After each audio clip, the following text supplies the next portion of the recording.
Can you believe a simple Jellyroll cane can be made to look like an abalone shell? Inspired by the late Marie Siegel's shell cane, I'll show you how to create these festive earrings. We'll use a Skinner blend technique, create a mesmerizing Jellyroll cane, and then transform it into a stunning abalone shell. Plus, I'll show you how to create your own beaded ear wire to complete the design. Whether you're looking for gift ideas or want to wear something stunning to a holiday party, this project is perfect for you. To begin, we'll be using a technique inspired by the classic Skinner blend. I've designed a custom stencil guide to easily lay out precise cut lines on the base clay. With our stencils in place, we'll take our tissue blade and carefully cut along the layout lines. Once you've separated the pieces to create open spaces between the triangles, cut a 3/8 inch strip from each color of clay. Now gently press the strip along the edges of each triangle, joining them together so they bond smoothly. Take your time here, press lightly to keep the edges neat.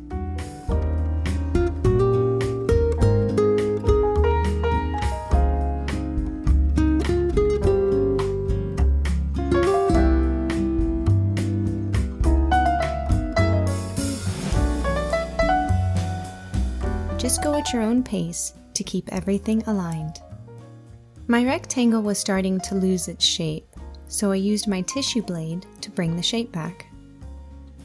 There's just something about this vibrant bright green pearl clay that just brings me so much joy.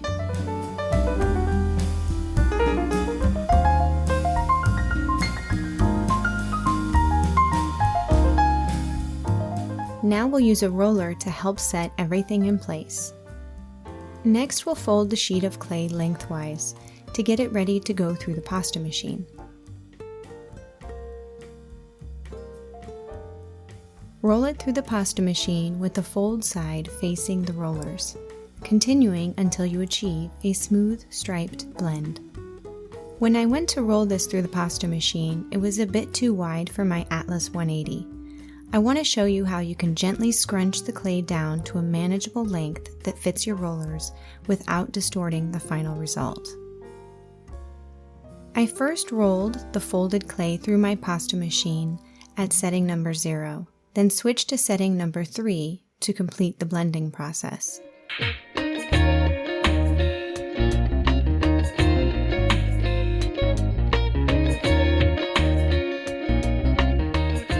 And here it is. Doesn't this look amazing? I absolutely love how this technique creates such beautifully blended, distinctive stripes. Now I'm going to fold our striped sheet of clay lengthwise and run it through the pasta machine with the fold perpendicular to the rollers. Now we can make our Jellyroll cane.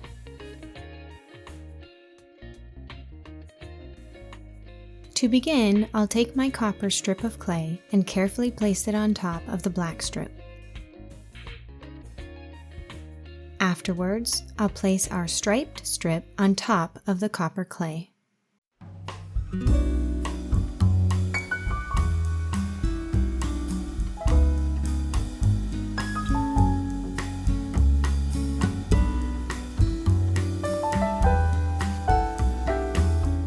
Now we're ready to run our layered strips through the pasta machine on setting number 0.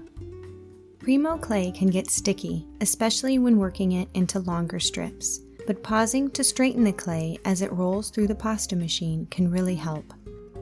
To create a clean jelly roll, cut a beveled slice at the end of your strip. Next, using your fingers, carefully begin to roll the strip, taking your time to keep the roll neat and tight. You can gently squeeze the edges with your fingers as you roll to keep everything aligned. Once you reach the end, cut another beveled edge and continue rolling to finish. I think this looks amazing. These colors are just mesmerizing. Our cane is just over 1.5 inches in diameter right now. We need to reduce it down to about half that size, around 3/4 of an inch. When I reduce round canes, I like to start by pressing around the center of the cane circumference and then slowly work my way down its length.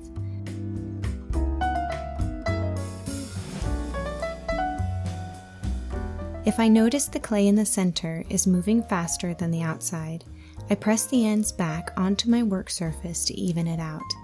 I picked up this technique from Donna Cato and it's been a game changer. I found it really helps me waste less clay. After reducing the cane, it should be about 10.5 inches long. Now measure it out and cut it in half.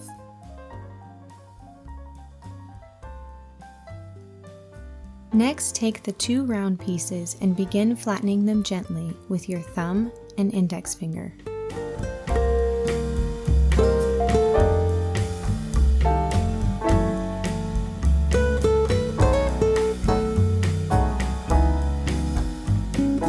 Once you flatten both pieces, carefully stack them on top of one another. Reduce the cane again slightly until it's about 6 inches long, while also forming it into a rectangle.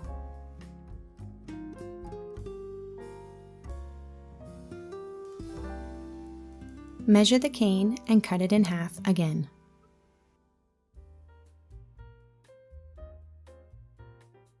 Next, take your 2 cane pieces and rotate one so the narrow section of the spiral is perpendicular to the wide section of the other piece. Then press together to form another rectangle.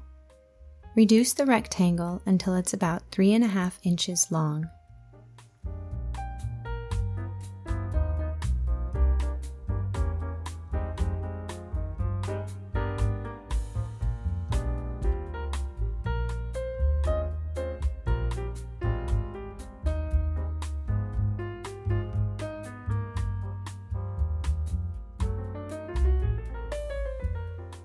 Measure the cane and cut in half again.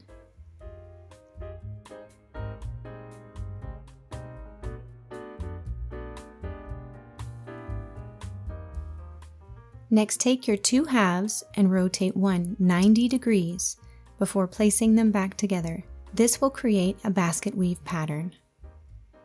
Now reduce the cane slightly to make sure everything is bonded together.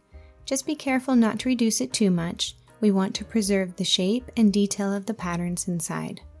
It's now about 2 inches in length and we're ready to move on to the fun part, cutting out our shapes.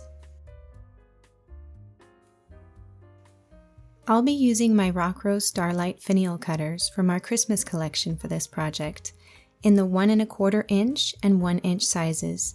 You can find them over at rockroseclay.com. Now we're going to slice into our cane using a ripple blade, cutting along the longer side of the rectangle.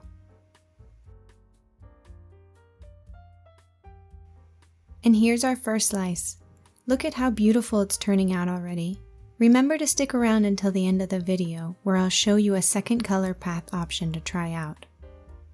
Now I'm going to use my acrylic rod to smooth it out before running it through the pasta machine.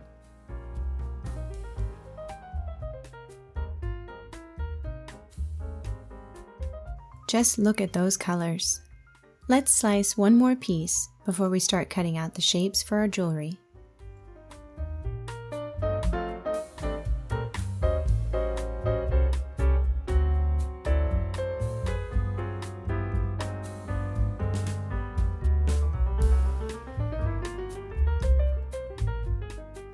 I'm just so amazed at the beautiful color variation and pattern this technique creates. Whether you look at it from the front or the back, both sides are stunning. I'm going to apply a sheet of plastic wrap over my clay to create domed shapes. This is one of my favorite parts of the process, finding the most visually interesting segments to use for my jewelry. I find it helpful to give my cutter a slight wiggle once it makes contact with the work surface.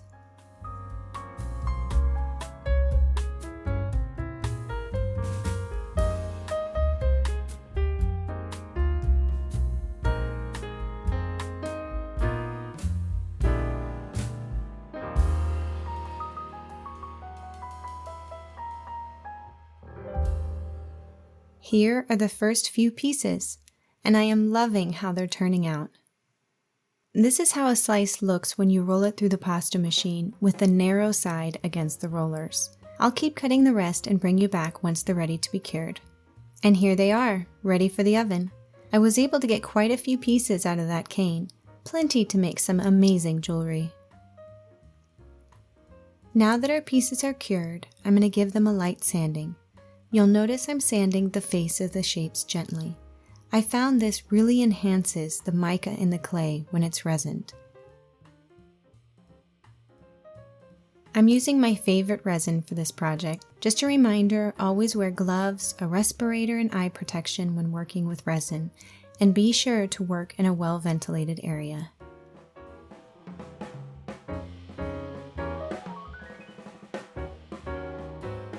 Use a toothpick or fine-tip tool to gently spread the resin to the edges of the clay pieces. Be careful not to apply too much resin, as it can spill over the edges during curing.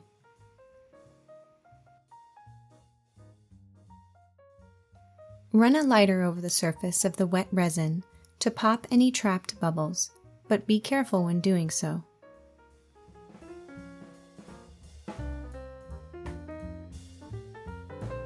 Cut two 3-inch pieces of 20-gauge wire, then use your snippers to trim a clean, straight edge on one side of each piece.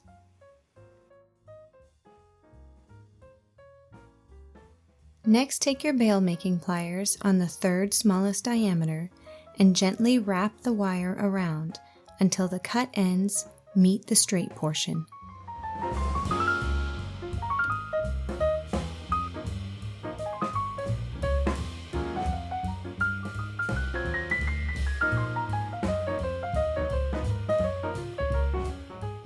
Then rotate your pliers so the bottom jaw is at the base and bend the longer wires straight. I have two 6mm purple crystal beads that I picked up from my local craft store, and I'm excited to incorporate them into my earwire design. Position the loop opening so it's facing you. Position your flat nose pliers just above the base of the bead and create a kink in the wire, bending it away from you. Now take your bail making pliers again and place the second largest diameter against the bead. Then wrap the straight wire around the largest diameter on your pliers.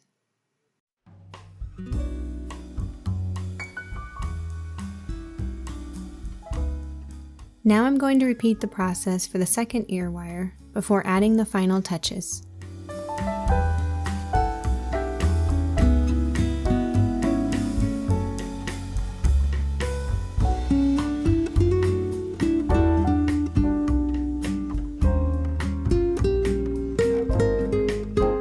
Take your earring wires and place them side by side along the straight wire. Once aligned, trim them evenly and kink the tips using a flat nose plier.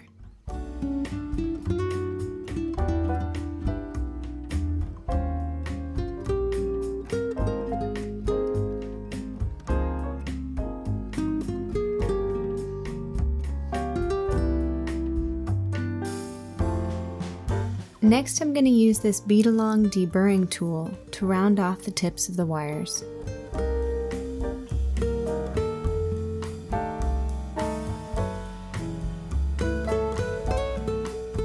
Finally, I'm going to use my steel block and hammer to gently harden the earring wire. You don't need to hit the wire very hard, just a few light taps will do the trick.